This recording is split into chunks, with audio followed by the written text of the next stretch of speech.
Dictation शुरू होगा 5 second बाद।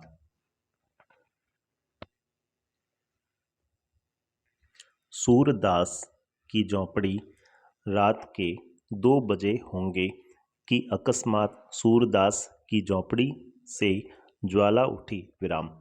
लोग अपने अपने द्वारों पर सो रहे थे। विराम। निद्रावस्था में भी उपचेतना जागती रहती है। विराम। दम के दम में सैकड़ों आदमी जमा हो गए। विराम। आसमान पर लाली छाई हुई थी। ज्वालाएं लपक लपक कर आकाश की ओर दौड़ने लगी। कभी उनका आकार किसी मंदिर के स्वर्ण कलश का सा हो जाता था, कभी वे वायु के झोंकों से यों कंपित होने लगती थीं मानो जल में चांद का प्रतिबिंब है। विराम। आग बुझाने का प्रयत्न किया जा रहा था, पर झोंपड़े की आग ईर्ष्या की आग की भांति कभी नहीं बुझती। विराम। कोई पानी ला रहा था, कोई यों ही शोर मचा रहा था, किंतु अधिकांश लोग चुपचाप खड़े नैराश्यपूर्ण दृष्टि से अग्निदाह को देख रहे थे, मानो किसी मित्र की चिताग्नि है। विराम। सहसा सूरदास दौड़ा हुआ आया और चुपचाप ज्वाला के प्रकाश में खड़ा हो गया। विराम। बजरंगी ने पूछा, यह कैसी लगी सूरे? चूल्हे में तो आग नहीं छोड़ दी थी। सूरदास, झोंपड़े में जाने का कोई रास्ता ही नहीं है। बजरंगी, अब तो अंदर बाहर सब एक हो गया है। विराम। दीवारें जल रही हैं। विराम। सूरदास, किसी तरह नहीं जा सकता। बजरंगी, कैसे जाओगे? देखते नहीं हो यहाँ तक लपटें आ रही हैं। जगधर, सूरे, क्या आज चूल्हा ठंडा नहीं किया था? नायक राम, चूल्हा ठंडा किया होता तो दुश्मनों का कलेजा कैसे ठंडा होता। विराम। जगधर, पंडा जी, मेरा लड़का काम न आए अगर मुझे कुछ भी मालूम हो। विराम। तुम मुझ पर नाहक सुभाग करते हो। विराम। नायक राम, मैं जानता हूँ जिसने लगाई है। विराम। बिगाड़ न दूं तो कहना। विराम। ठाकुर दीन, तुम क्या बिगाड़ोगे? भगवान आप ही बिगाड़ देंगे। विराम। इसी तरह जब मेरे घर में चोरी हुई थी तो सब स्वाहा हो गया। विराम। जगधर, जिसके मन में इतनी खुटाई हो, भगवान उसका सत्यानाश कर दें। विराम। सूरदास, अब तो लपट नहीं आती। विराम। बजरंगी, हाँ, फूस जल गया, अब धरन जल रही है। विराम। सूरदास, अब तो अंदर जा सकता हूँ। नायक राम, अंदर तो जा सकते हो, पर बाहर नहीं निकल सकते। विराम। अब चलो, आराम से सो रहो, जो होना था हो गया। विराम। पछताने से क्या होगा? सूरदास, हाँ, सो रहूँगा, जल्दी क्या है? थोड़ी देर में रही सही आग भी बुझ गई। विराम। कुशल यह हुई कि और किसी के घर में आग न लगी। विराम। सब लोग इस दुर्घटना पर आलोचनाएं करते हुए विदा हुए। विराम। सन्नाटा छा गया। विराम। किंतु सूरदास अब भी वहीं बैठा हुआ था। विराम। उसे झोंपड़े के जल जाने का दुख न था, बर्तन आदि के जल जाने का भी दुख न था। दुख था उस पोटली का जो उसकी उम्र भर की कमाई थी, जो उसके जीवन की सारी आशाओं का आधार थी, जो उसकी सारी यातनाओं और रचनाओं का निष्कर्ष थी। विराम। इस छोटी सी पोटली में उसका, उसके पितरों का और उसके नाम लेवा का उद्धार संचित था। विराम। यही उसके लोक और परलोक, उसकी दीन दुनिया का आशा दीपक थी। विराम। उसने सोचा, पोटली के साथ रुपए थोड़े ही जल गए होंगे, अगर रुपए पिघल भी गए होंगे तो चांदी कहाँ जाएगी? क्या जानता था कि आज यह विपत्ति आने वाली है, नहीं तो यही न सोता।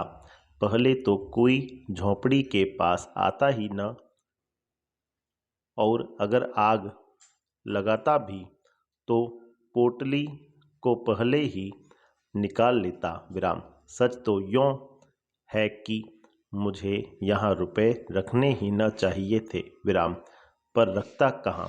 मोहल्ले में ऐसा कौन है जिसे रखने को देता? हाय, पूरे 500 रुपये थे, कुछ पैसे ऊपर हो गए थे। विराम। क्या इसी दिन के लिए पैसे पैसे बटोर रहा था? खा लिया होता तो कुछ तस्कीन होती। विराम। क्या सोचता था और क्या हुआ?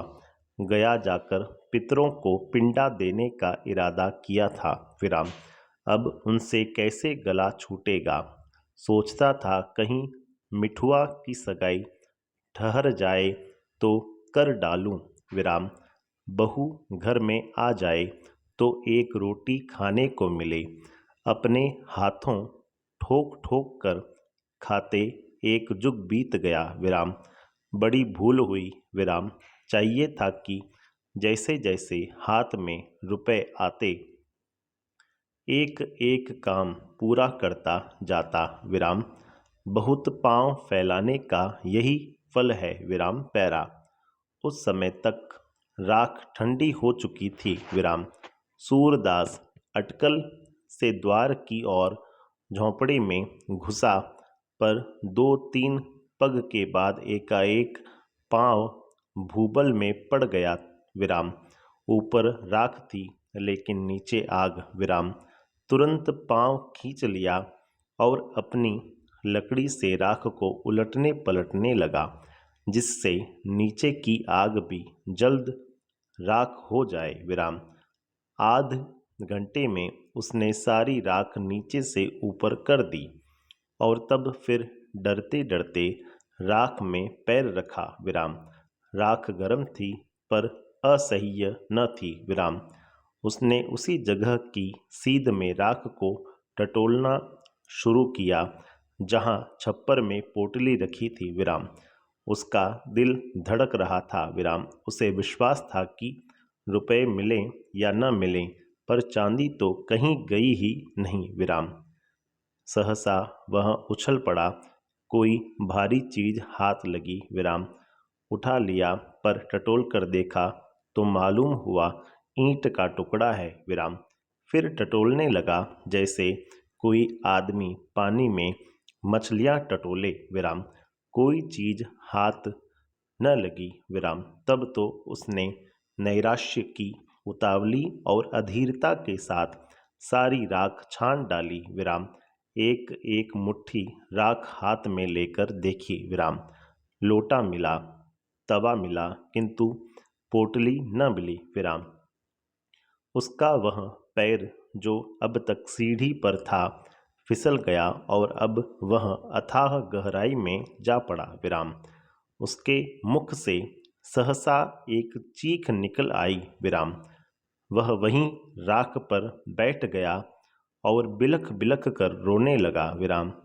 यह फूस की राख न थी, उसकी अभिलाषाओं की राख थी। विराम। अपनी बेबसी का इतना दुख उसे कभी न हुआ था। विराम। पैरा। तड़का हो गया। सूरदास अब राख के ढेर को बटोर कर एक जगह कर रहा था। विराम। आशा से ज़्यादा दीर्घजीवी और कोई वस्तु नहीं होती। विराम। उसी समय जगधर आकर बोला, सूरे, सच कहना, तुम्हें मुझ पर तो शुभा नहीं है।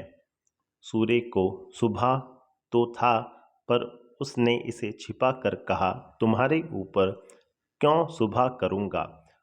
तुमसे मेरी कौन सी अदावत थी? जगधर, मोहल्ले वाले तुम्हें भड़काएंगे, पर मैं भगवान से कहता हूँ मैं इस बारे में कुछ नहीं जानता। विराम। सूरदास, अब तो जो कुछ होना था हो चुका। विराम। कौन जाने किसी ने लगा दी या किसी की चिल्लम से उड़कर लग गई। यह भी तो हो सकता है कि चूल्हे में आग रह गई हो। विराम। बिना जाने बूझे किस पर सुबह करूं? जगधर। इसी से तुम्हें चिता दिया कि कहीं सुबह में मैं भी न मारा जाऊं। सूरदास। तुम्हारी तरफ से मेरा दिल साफ है। संपूर्ण विराम।